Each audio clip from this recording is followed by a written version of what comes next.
I don't know if but like with social media management, I've always heard about you're supposed to post on certain days at certain times.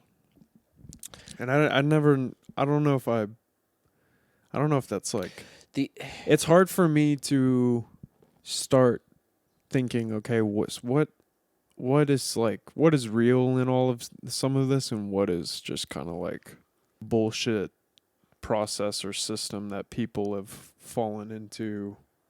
I don't know. Does that make sense? Kind of. Absolutely, and I think it gets to like there are core social media is an abstraction on socializing already, and there are core principles for socializing that can be that are have really robust evidence around them. But then once you go up, that's like a foundational layer. Once you go up 8 layers of abstraction to social media engagement or whatever, the rules they're always changing. Things are always in flux and they're always uncertain. And I mean, like they could change the algorithm one day. Like I know there's been multiple rounds of like YouTube algorithm changes that have absolutely destroyed some people's channels. And so it's such an abstracted and controlled type of thing and so contextual that I think principles like that, they don't necessarily stick. I mean, so if you were to say consistency, well, that consistency is kind of a core principle. That's actually a core principle of persuasion, I think. And so, yeah, like it would make sense that that principle would apply and be valuable or just effective in social media as well. But it's just like the core principles can go up, but the principles on the top layer don't necessarily go down. You know, they're more just short term, like more noise.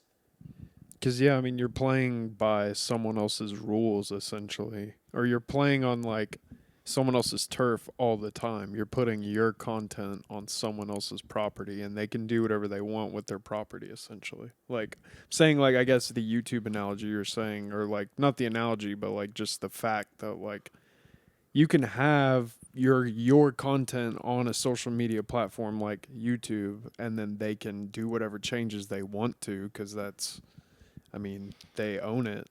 And Yeah. so then it's like you're almost giving your whole, like, not existence, but your whole, like, work and everything you've been doing, you're just kind of like, yeah, banking on that nothing is going to change. And just look at the governance model on YouTube. The governance model is they're the fucking king. They tell like they made this past year they made like a new rule, a new regulation that they would like take down your video if you said anything that disagreed with the CDC. The CDC, which is an international super organization that was not voted into power by anyone.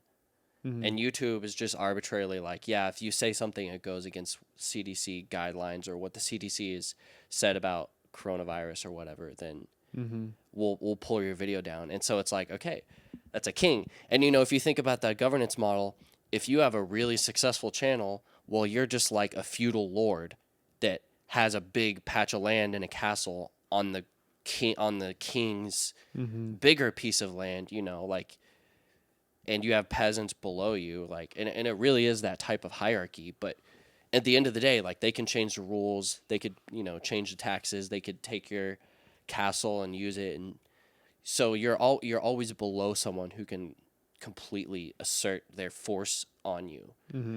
And so, yeah, unless you're diversifying, like across platforms, or you're owning your content or owning your audience or your distribution or whatever in some kind of way, which there's increased ways to do that now, but you know. well, then I have been thinking about this recently, though. Then the smart plan would then be to try and figure out what can you do in real life that will benefit you in real-time hours. This is so hard to do, I think, but I'm going to see if I can list everything off that I'm trying to put together in my brain. A good plan then would to be, find something that you can do that is either entertaining or, I guess, entertaining. It would keep people enthralled. And you're also able to put it, like, the coverage of you doing this thing that's entertaining, just putting it on multiple platforms. Yeah, That's like basically. the ideal. Yeah, you would have to build. Yeah, and many people are doing this right now. Mm-hmm.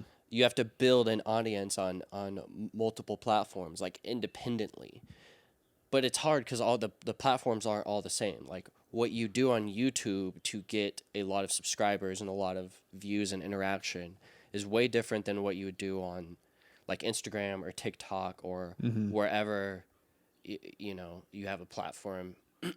And so it's way different. And so people are basically, it's weird. Like, yeah, you can try and master one game, like master one arbitrary social game that has a king, or you can try and, kind of juggle all of them at the same time. And some people are great at this. Some people are really tuned into social media and really good at just like, tapping into a certain audience and making content that's really sticky that people click on and interact with and have to say something about. And of course, that's the model we have. It didn't necessarily have to be that way, but these certain things got prioritized across time, like the like button, and the friend count and the timeline. The timeline wasn't a thing. And then the timeline gets introduced and it actually becomes this gross laboratory for testing human attention and zeroing in on what gets to the lowest part of our primal brain and keeps us on the platform. And like it's like, hey, that's the game. It's a game. It's the game you want to play. It's like it all depends on what you're measuring, and they're measuring growth or measuring engagement. So it's like that's what you're measuring, then this is what you end up with. Yeah. Kind of went on a tangent there. No, you're good. I mean, it's like, that's what you're playing into that game. Like that really is a core principle. It's like you got to realize like the social medias, they're here, they're winning because they're sticky. They keep people on them. The money comes from ad dollars, which comes from attention. And this is the game that you're going to go play in. This is the country or whatever, the nation, the world. Really? yeah, that you're going to go build a castle of sand out of, like. And so I don't know. I think this isn't permanent. I think there are other. You don't think so? Coming along. I was gonna say, like, when do we start? When does the this side of the fence start? I don't know, being more vocal about it. Do you think? Like, because I see a lot of people that they think all of this also, but they just don't give a shit. Yeah. They just don't, like they're living every day using the very like system that you're talking about to their advantage, and they know it exists and they just don't care and they just keep doing it. And it's not really like, I'm just like wondering, like, I wonder if there's ever going to be a time that comes where one side has finally had enough of the other existing, if that makes sense. Yeah, people will be moved by pain or by something that's more desirable or more pleasurable. Like, that's what I think at the end of the day. And like, these tools are being built and they exist today. I mean, I'm on a social media called Mastodon that I use sometimes that is like a federated, self-hosted social media. And there's different servers. You can join someone else's server or run your own server instance. And these different servers are like digital islands that can interact with each other. And there's no king at the top. There's no one regulated. You're kind of just taking advantage of a protocol and plugging into a network. And so I'm on one called a server called Bitcoin Hackers that has like 8,000 or 10,000 people on it or something like that. And for right now, this stuff it's like an experiment. it's early on, like you'll get like 150 followers. There will be interaction. It's kind of like Twitter, Mm-hmm. and there's like a Discord-esque, self-hosted kind of open source app that's called Matrix. Basically, there's a number of alternatives out there, and they're kind of percolating, and people are trying to create these things. But yeah, you're kind of tapping into that. A lot of people, like what I'm talking about with engagement and how social medias really have bad incentives because of the engagement model and the ad dollars and all of that. Mm-hmm. Like a lot of people agree with that and feel that, but will still like they won't make a move until they really have a push, or they're just really interested in it. I just happen to be very interested in this subject, and that's why I felt the need to make certain changes. But like nonetheless, I'm still on Twitter. I have to have a goddamn LinkedIn because I'm trying to get my first developer LinkedIn job. is the most stressful / confusing social media platform I think I've ever had the displeasure to deal with. I tried to log into my account last week because I keep getting emails that my profile keeps being seen, and it hasn't been updated since like 2016 or something, and so it's got all kinds of shit on there. I don't have a profile picture. I'm only friends with like people I got like my old job I got furloughed from. Oh yeah. So it's like my existence on LinkedIn is like a warehouse worker. Like that's all that is on that profile, and I couldn't figure out how to. I feel like an old fucking man sometimes, and I couldn't figure out how to change any of it, so I gave up. Yeah. I was like, I'm going to be productive, and then I just gave up. Yeah. Thanks to LinkedIn. There's something that for me that's actually been kind of relieving about LinkedIn is that it's so obvious that it's a performance and that people are way more performative and less vulnerable on LinkedIn. And that even the vulnerability, you see a lot of vulnerability on LinkedIn, but it's like status signaling or social signaling vulnerability, like to try and gain status. So it's really gross and fake. Everything's gross and fake and super obvious. But I don't know. That's made it easier for me because I've just had to.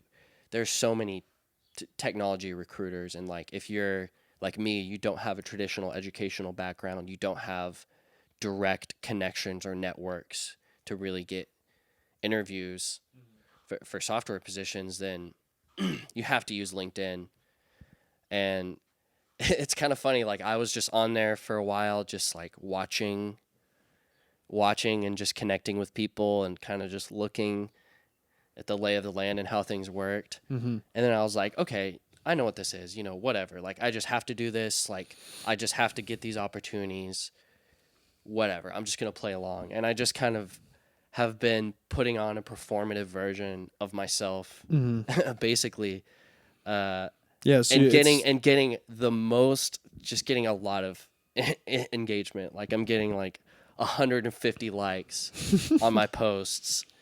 Maybe I need to do more research on it then, and like. And it's funny, like the platform that I'm the most fake on. Yeah. And yeah.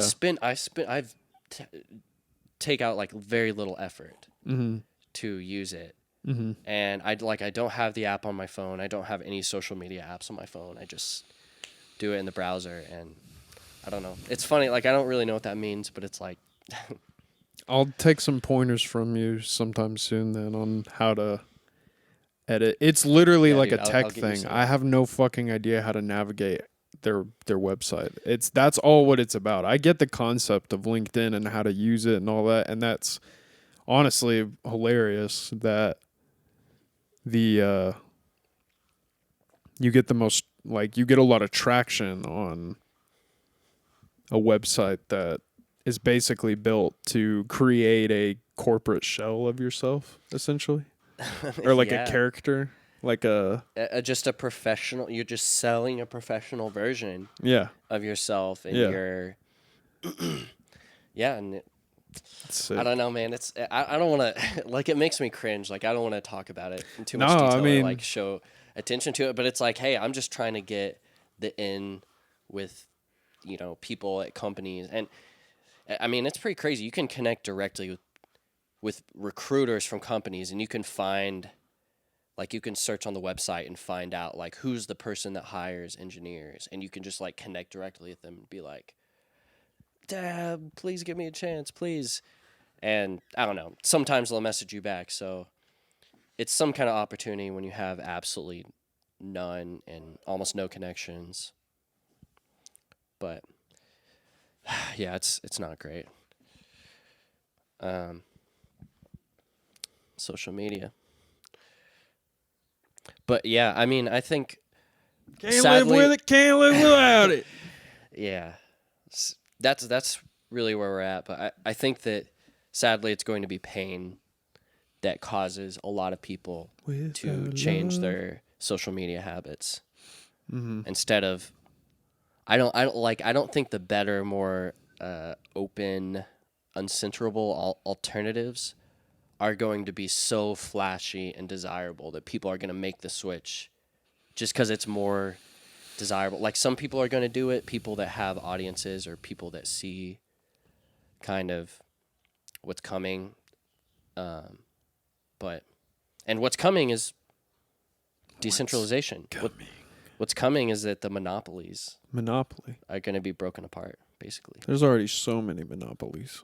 Yeah. And they're the biggest of all time, basically. I mean, like Google, Facebook, Apple, Amazon. Simpsons. Disney. Well, Disney, yeah. Does Disney own Simpsons? Oh, I'm talking about Monopoly, the board game. Oh. Rugrats. Dude, they have every monopoly. Do you know that did you know, this is a really funny fact about how shitty our money is. Original Monopoly money from the first version of Monopoly has outperformed the dollar. Really? Yes, over the last 100 years. I gotta get my hands on that. I just love that headline. Like, original Monopoly money outperforms U.S. dollar. U.S. dollar. Over 100 About to years. walk into a Henry Hudson's and hand over a couple fives and some Monopoly money. Yeah, dude. I have the best Monopoly strategy. What is that? No, I can't go into detail. I actually don't remember it. Can't give away the strats. It's a statistical strategy. I'm trying to think. You take like the most common roll. You basically take the most common roll and statistically the most landed on tile in Monopoly. Which one do you think it is? End up in jail? It's jail, exactly. Yeah. And then you take the most common roll from jail, and that is the area that will have the most traction of players going through. And that's the area of like the orange. There's like these 3 orange properties, and it covers like a 4, 5, and 6 roll from jail. So if you and it's a cheap property, so everyone's going after Park Avenue. So you're just gentrifying it. Basically, you're like, damn it, Monopoly! It's all Monopoly's fault. Yeah, you're like cutting the people that are coming right out of jail. They got to go right through the rich neighborhoods and get taxed. We to hell figured out the fucking secret of where these gentrifiers came from, and it's because we all grew up playing Monopoly. Well, it's because it's a game, and if it's a game, then you want to find the best way to game it. I don't know, to get an advantage over the other players. But that's my unbeatable Monopoly strategy. I don't remember the exact details, but I don't think I've actually ever played a full game of Monopoly, if I'm being honest. Yeah, there's better things in life. Yeah, like Taking Battleship. Battleship? Yeah. Battleship sucks. Okay, dude. I don't know. We might have to push pause and wrestle about this. We could play Battle Shots with some Fireball. That'd be kind of sick. Now that sounds like what about Battleship Human Battleship? game. I'll play it. Human Battleship? Mm-hmm. I don't know. What does that mean? mean? Yeah. Battle shit. No, I've actually played that. Really? Yeah. Yeah. But it was more of a time challenge. I don't know. Oh. Anyway, yeah, I thought it would be interesting to talk about homeschooling a little bit because we're both homeschooled. I think we've mentioned that on the podcast before. But I want to talk about education a little bit too because I have some various experiences and thoughts about it. And I don't know. And I'm just like, I'm curious about the structure of like the education system. And I've been like learning a lot about myself lately, thinking about high school and being homeschooled and just kind of how like school affected me and like shaped me as a person. And I don't know, we discount it a lot and don't talk about it that much. So I think it's like, No, I'm down to talk about it because it's been brought up to me recently, so it's fresh in my mind. what? Of people just being like, almost being like, so you were homeschooled, right? Like finally, after years of knowing them, like they're finally just kind of like, oh yeah, and like Josh is like weird because he's like homeschooled. You were like homeschooled, right? Like that type of, that type of like acknowledgement, and it's kind of like I haven't really even thought about it myself either. Kind of what you were saying, like in that moment, I've been like, oh yeah, I wonder. Like you don't think about it that No, much. but now I've been thinking about it more because I'm starting to like realize / wonder, okay, how was my schooling? How is that affecting my life now today at the age that I am? Like, is it affecting it negatively or positively? Is it even affecting it at all? Like, I don't know. That's kind of what I've been thinking about. Definitely. Same for me. It kind of, I think it all. Is that what you just said? Well, not. Okay. I don't know. I just wanted to make sure I didn't just like completely echo. I mean, that's everything. what I'm about to echo that right back anyway, because it's fine. like, yeah, I agree. But I was gonna say I feel like it's not a binary. Like it was extra beneficial or was. I think it's just like it has you leaning on to different strengths, which also have their flip sides, their weaknesses. The double-edged sword, like that's how most things. I mean, yeah, are. that's just like that's what I'm learning. That's. But for me, like something that is an upside downside type of thing is that I'm just so, and I think you're like this true. Like I'm so unstructured, and that doesn't sound like a good thing, but it can be a very good thing. I think this is like a trope with like creative people too, or whatever, quote unquote creative people, which I think I am. But that you're like messy and unstructured and have more emotional peaks and stuff like that. And I definitely fit into that stereotype. A bit, but I think with homeschooling, or just my experience, just spending a lot of time alone and just kind of doing whatever the fuck I wanted, that it gave me a sense of I can do things I'm interested in, or I can figure things out I'm interested in. Kind of just like I don't really need permission, or I don't need like the teacher to tell me. Like I can kind of just go and do it. And in fact, usually what the teachers was saying was stuff that I wasn't good at. Couldn't do. There's also, I've been noticing more and more an advantage I feel like we have as being like homeschoolers is there's not as big of a social pressure or like a social hierarchy pressure on us with the decision we're trying to make as well. I don't know. Does that kind of make sense? I guess what I'm saying is like, there's no feeling of like, well, I'm going to be made fun of if I do this or like whatever. For me, at least, that's kind of, I've noticed. I don't really have that sometimes. Yeah. For me, that was only developed, I think, over social media or something like as a teenager. But yeah, I very much, well, I don't know. It's hard to say, but like because there wasn't a consistent, because like if you go to school with the same people through elementary school and middle school and all of that, like there could be very consistent social themes that are desirable, and that can really mold like how you turn out. And then compared to where like if you're homeschooled and you're kind of just like, I don't know, alone wandering like a lot of the day, or maybe with your siblings. And then you still have friends, you still like socialize with people, but it's more of like a disparate sprinkling on your week. And the majority of the time is just alone, or being with your family, or being with your schoolwork, you know, quietly in your room. And so it's a different, there's less of a tense structure around, like, as far as just other kids. And, you know, kids can be terrible. Kids are fucking awful. I was scared of kids. I was scared of school kids when I was when I was like 8, 9, and 10, because, well, part of the reason, because like we would watch these movies, like, I don't know, The Neverending Story, or whatever. At the beginning, there's the bullies that like beat them up and throw them in a dumpster. Also, my oldest brother got beat up in our neighborhood when I was like 7. By school kids? Yeah, by like these freaking school-ass middle school kids. Oh, no. They're probably listening to 50 Cent. Dude, I don't know. This was a long-ass time ago. Okay, It was literally it was like... a little before that. Well, no, it wasn't. What am I saying? It was like 2002, so they probably were. But yeah, they like punched him in the stomach and threw his friend into a tree. Which, like, when you hear that when you're a kid, you're like, whoa. You're like I was imagining just these like super ripped middle school kids just like fucking my brother and his little nerd friend up.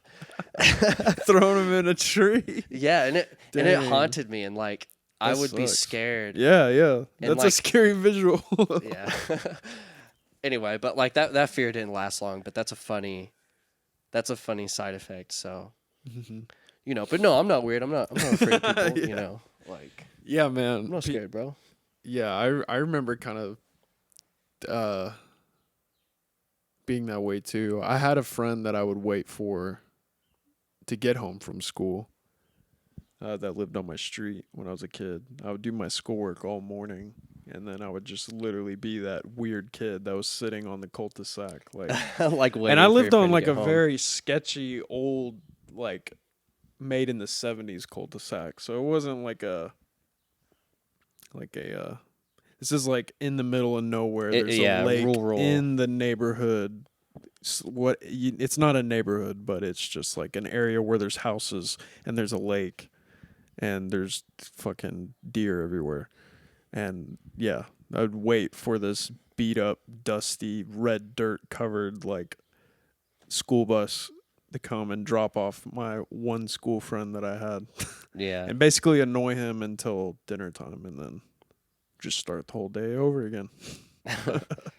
That's cool. And I had neighborhood friends that went to regular school as well. And I didn't appreciate at the time the asymmetry between our experience, because it would be like I would do my schoolwork, be done at like 11, 12, 1 or 2 on a really bad day. I would be crying that day. Right. I stopped at 1 or 2.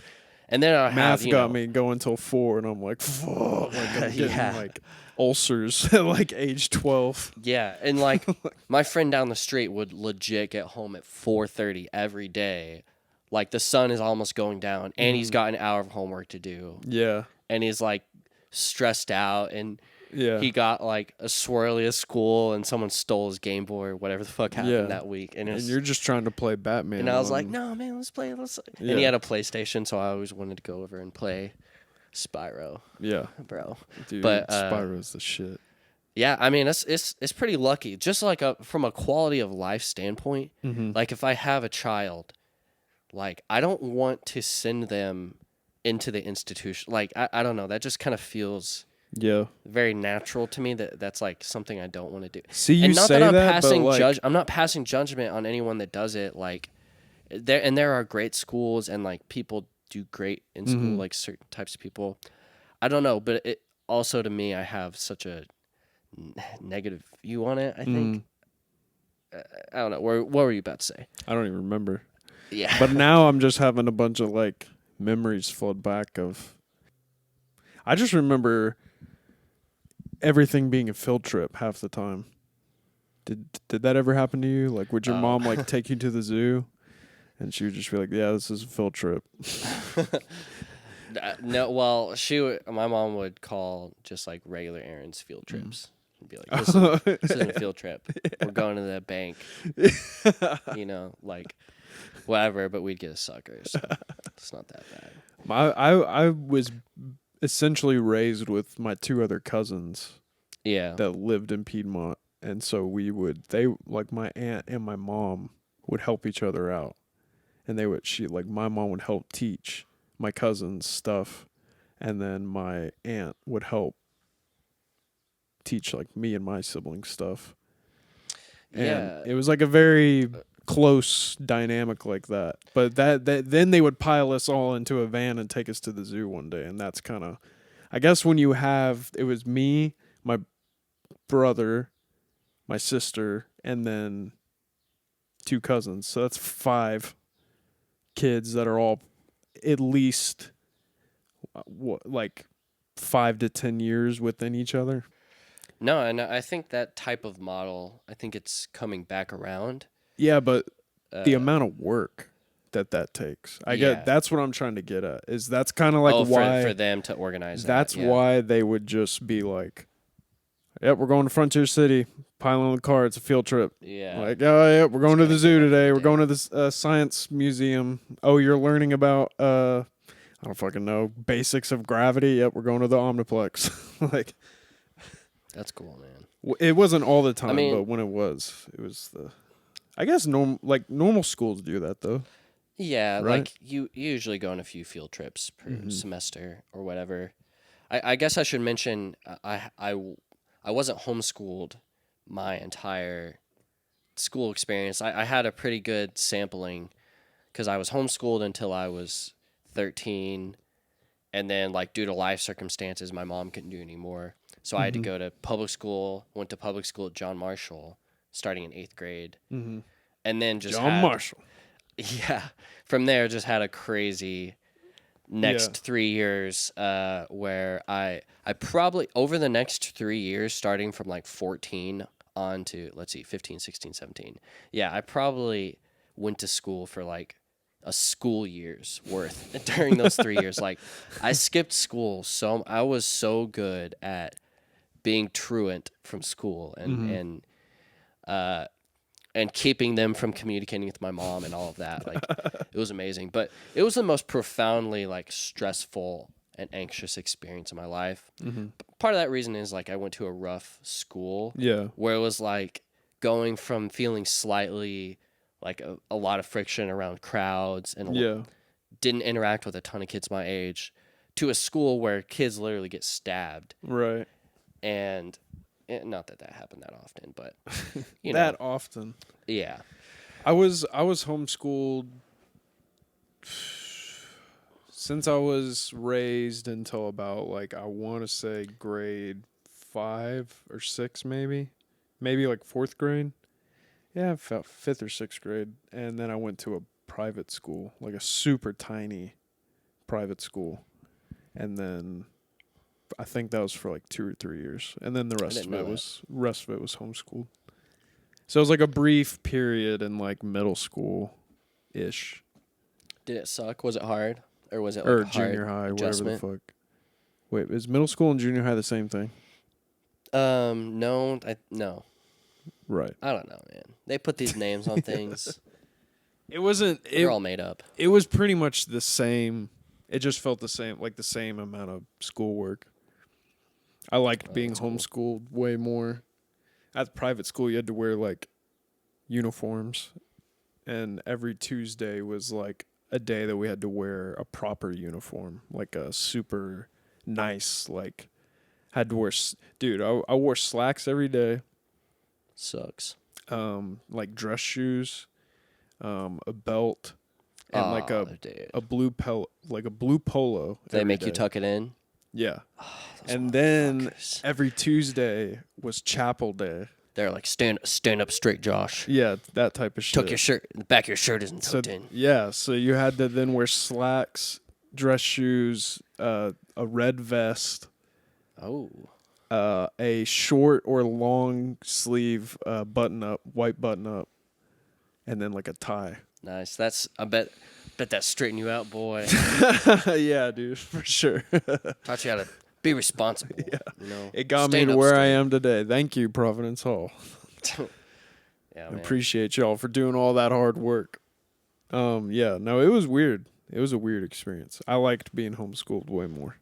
Yeah. Because being homeschooled, then you could just, like you were saying earlier, you could get done with your schoolwork way earlier than most people, Yeah. No, or I mean, even it's or even a couple days earlier. yeah. There's a lot of flexibility, and that's more. Well, I don't know. It's weird because that's not how the quote unquote real world is as far as the 9 to 5 career trajectory. The 9 to 5 career trajectory very much is like school. Like it is training for that. But then when you compare that to what is actual creation of value or real work or deep work or learning or I don't know, creation, like building something like that process doesn't happen in 9 to 5 perfectly blocked, you know, weekday increments. Like it's a more chaotic process. There's more ebbs and flows. And you see the evidence of this in creative work where people who work for themselves, who do creative output or, you know, writing or, you know, all sorts of stuff on the internet, like they will work in 3 to 4 hour increments every day or whatever. And that will be sufficient output for them because they've built a certain skill set or something like that. Or just even making really hard things like writing a book. Like people who do that, they'll be like, yeah, sit down and I write 3 to 4 hours every single day for 2 years. And that's how you do it. And it's like, okay, well, in a way, that's like ridiculous work. But that's only ridiculous work if you think that you're also being blocked into the 8 hour shift that you're forced into. Yeah. If you imagine life where you only need 3 to 4 hours of high output work or effort every day, like, I don't know. I think that's more conducive to how humans actually work. But then there's some mindless things that you can do all day, right? Yeah. Like a 9 to 5 job. Yeah, and exactly, and that's when Or it becomes going to like, school from 8 to 3. Or yeah, 4. and you'll probably notice. I'm sure there's been studies on this type of shit. Not that I've looked at it, but you know that the productivity or whatever of a job, there's probably 3 to 4 hours of productivity that actually happens out of an 8 hour shift. And probably at school, I bet there's 3 to 4 hours, probably less, of learning that gets done in that, I don't know, however long school is, 7 hours, 6 hours, Yeah. 8 hours. And yeah, so it's like, I want to live my life, yeah, with more of like what I was saying, those high output increments. Dude, but I also think about like, I think a lot about how people, not to quickly change the subject, but this just jumped into my head. I think a lot about how people like to say that homeschoolers aren't that social. And that like some people want their kids to go to school because they're like, well, it'll help them be prepared for the real world or whatever. And Yeah. it, to a certain extent, it kind of does, but it kind of just shows you how shitty and scummy the real world can be. Like it shows you the potential of like, depending on where you go to school, Yeah. it can Because show it can you be the opposite. It can be very Yeah. sheltered Yeah. for some schools, like really nice schools. Yeah, but like being homeschooled, you almost are given kind of what you were saying earlier. You're almost given the tools to kind of search things for yourself, or maybe Well, not for yourself, but at your own pace. You, It can. I help wouldn't say the teach. tools. I would say you're given the time. Yeah, Like your yeah. parents may set you up That's true. terribly. They may educate you fully with. It gives you the Whatever. perspective that you're like, okay, if I'm presented the tools at some point, I can learn how to do this, or I can learn how to Yeah. do that. Like the perception of our time, I feel like is, if you want to get super technical with it, I feel like it is a little different. Our perception of what we can make and create with the time that we're given, Yeah. because it's not as structured. Yeah, and that's kind of, that's just the feeling I have, and what I've noticed with myself and others is that creativity, it doesn't fit into those kind of structures, and that those structures, like actually feeling the pressure to enforce that on yourself, especially with creative work. You actually put yourself in a box that people created for industrialization, you know, and that's not what we want. I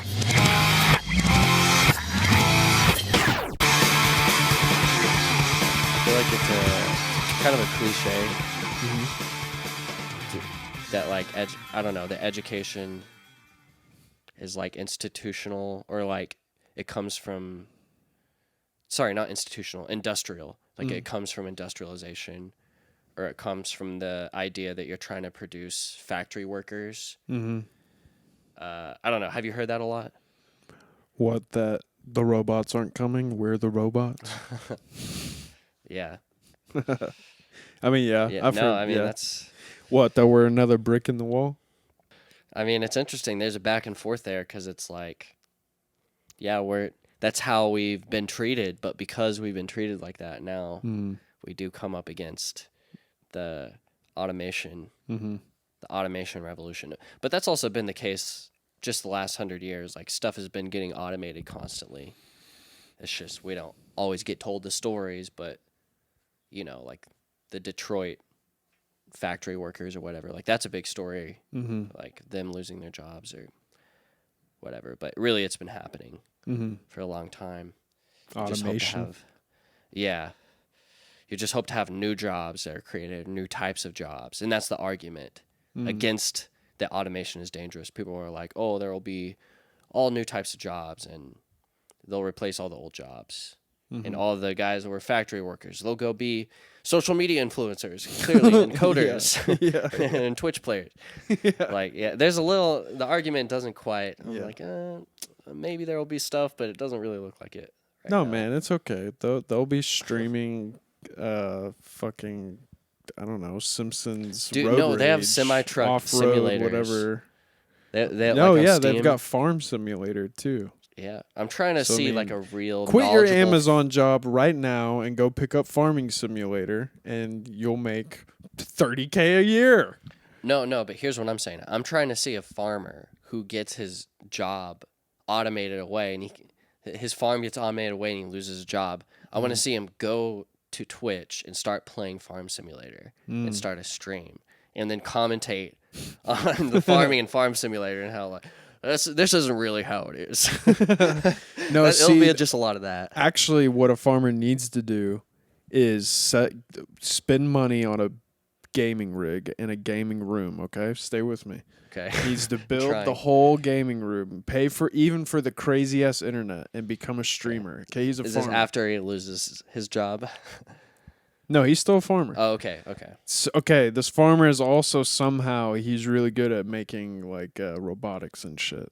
Obviously. Yeah, naturally. So now he's got the stream set up. Okay. He buys Farming Simulator. He's a farmer. He's built automated robots that do all of his farm work for him. In Farm Simulator. Yeah. Okay. Wait, so he doesn't get Farm Simulator. Sorry, I messed that up. He builds his own. Yeah. So then he uses the automated robots to do everything for him while he's streaming his automated robots doing it. But it looks like Farm Simulator because it's simulating farming, but he's doing the simulation. Okay, but here, what you're describing is exactly what happens, except what you're describing is exactly why the farmer lost his job. It's because some 28-year-old from San Francisco comes and does that. Yeah, but the farmer gets to do it. No. It's DIY. The farmer gets to do it. It's a nice idea. You sound just like a politician. It's a nice idea. You take the middle guy out. And if you vote for me in 4 years, I'll make sure to get it done. Nice. Every farmer. That's basically what they're trying to do. They're trying to make they're trying to make Farming Simulator for everything in real life, really. And when will they start making War and Murder Simulator? Well, I mean, they have already. Yeah, but they have. In a deeper way. Like it looks like a Wii game cover. Like it's like the family version of like Murder War Simulator. That's just Wii Sports Resort. Sword fighting, bro. Stakes are high. It is Wii Sports because everyone was getting knocked in the dome with them things. They had to, they had to provide the strap rip off. Yeah, the crock for it. It's basically a crock. Yeah, the rubber nerfing, so you don't fuck up The your little condom. cousin. The big old condom thing. Basically. Aliens are But- coming down and they're like, I wonder what they've done with this technology that has been hidden from them for billions of years. And then we're like, oh, we remote condom. What technology we find those hidden? No, I don't know. Yeah. I was just saying some theory. Well, we found who knows? We find nature and we call it nature, but maybe nature is just nurture. Exactly. Or alien technology, which I'm sure nurture. You think birds are alien technology? Dude, we already talked about this, I think. Oh, I can't remember. Have you heard the theory of like murder hornets or not theory, like the memes about murder hornets? Yeah. Yeah. The theory of murder hornets. The theory of murder hornets by Sir Isaac Newton. Wait, so what about it? I mean, yeah, they exist. They're just big ass hornets, right? Oh. Are you starting to tell me that they're aliens? No, they're not. It would have been way cool. You should have kept saying that they're aliens. I would have been more interested. I mean, it's an idea. They come from the planet. No, we can riff on that. They come from the planet. But back to there was something else I wanted to say about education. We were talking about how it's industrialization. Okay, yeah, there's industrialization, but also that very industrialization is what we're trying to automate. Mm-hmm. And like I just think there's something there where we're like kind of in that period of time where we really need to be switching our paradigm of how we educate ourselves and kind of treat ourselves, because the monotonous work is getting automated away, and the creative work that we can actually do and computers can't do yet is what's becoming more valuable. It's what needs to be done. Yeah. Well, yeah, no, exactly. It's what needs, like there's all the leverage, all the energy that you can get, force multipliers you can get if you have a good idea, but yeah, you have to have the good idea and be able to execute. But like I don't know, I think about that, like how should people be getting educated these days, and how are the models going to change? And well, I mean, one way that I don't think I've talked about this on the podcast, like Lambda School.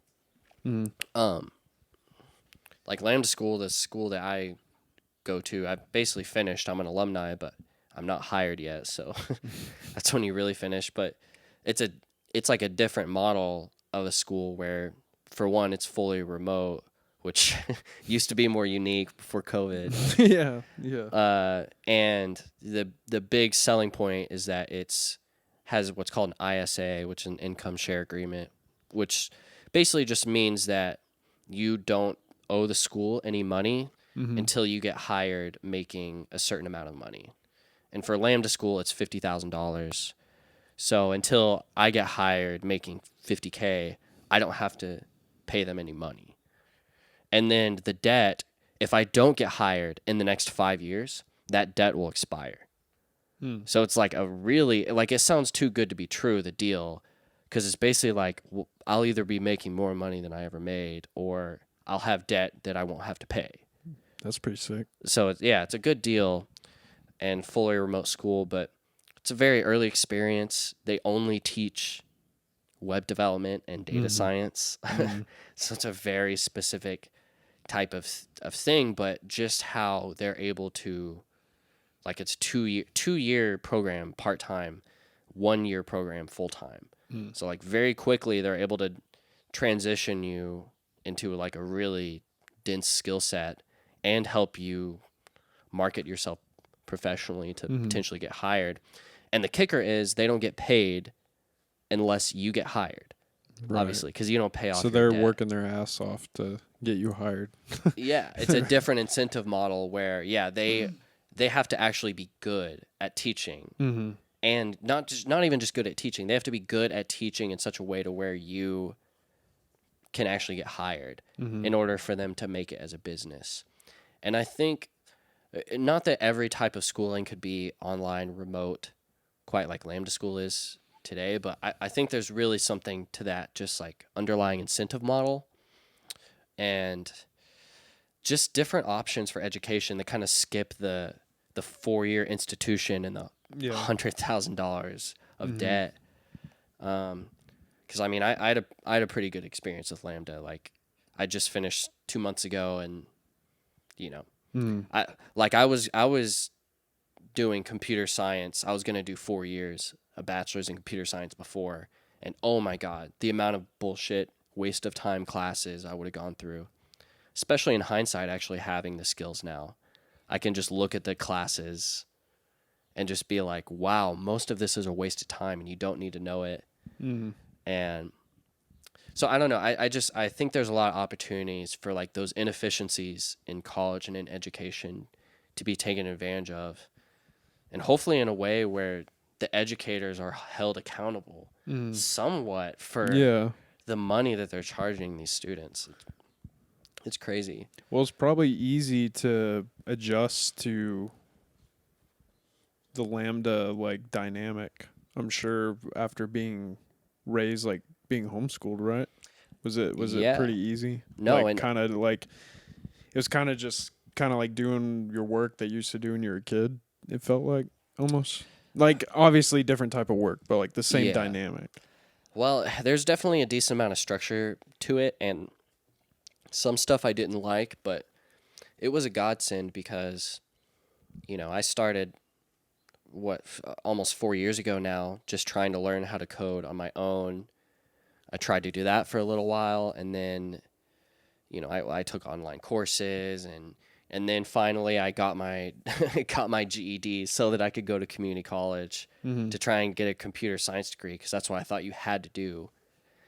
And the whole time I was trying to change myself. I was trying to change like all these homeschool tendencies, kind of how I naturally am. I was trying to be like, okay, I'm going to go through the institution. I'm going to go through the grinder and just like grind it out and do it for 4 years. And on the other side, I'll have the skills to where I can, I don't know, fuck off forever, or just like, I don't know, be more independent. Yeah. That was the bright idea. But about 2 semesters in, I realized that like this is hell. This sucks. Most of it is a waste of time. So many things I could go on about, but Lambda very much was like a godsend, because it's like, wow, this is such a loose structure, and it's interesting. And most of what you're doing is just like actually building stuff. And they have live help and stuff like that. There's tons of improvements to be made, but for people who have crazy schedules or have kids or who are older, who are working jobs, like whatever, like these types of flexible education programs are really valuable. They can turn, like I saw so many people who had their lives totally turned around. People in their mid 40s, mid 50s who are learning how to code for the first time and getting jobs. People who have like their parents have never made more than like, whatever, $35,000 a year. And then they, over the course of a year and a half, get hired for like $60,000 a year or something. And, there's amazing stories, and you see when you give people opportunity, when you actually give them a fair opportunity, not college, not the institution, they will leapfrog. Like they will leapfrog just like generations of, I don't know, being poor, basically. or any inhibitions that generationally plague you. Yeah.